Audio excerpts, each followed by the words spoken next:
Mana shu Aristonimiz 50 talik deyshar. Necha yil bo'lgan bunga opa?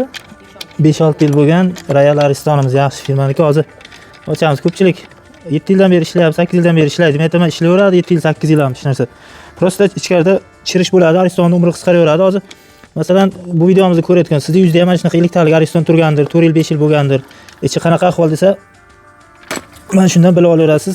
Sizda ham Aristoningiz ichi xuddi shu ahvolda bo'ladi. Hozir mana yerda bitta bo'lchamiz qolib ketibdi, shoshilganda.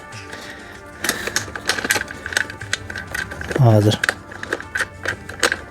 cho'ntakka solamiz. Chiqmayam qo'yam, mana qarang.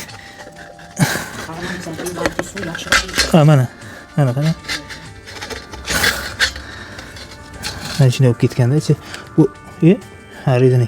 Mana buni usti bor-ku, qoplab olgandan keyin gradusni ham to'g'ri ko'rsatmay qo'yadi. Mana bu magnanoti deydi.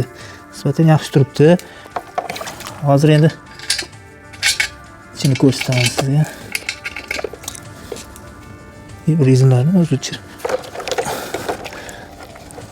Rezina maksimumda turgan ekan. Shunaqasi maksimum ziyonda bunga.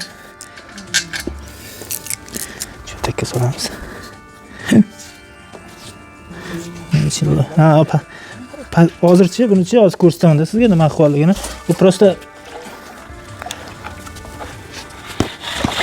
ko'rinyaptimi? Bu ko'rsating.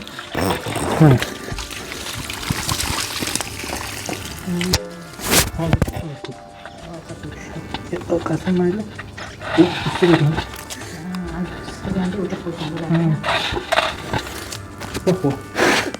Issiq ekanda, ichi to'la loyda, prosta qaynoq turgan ekan.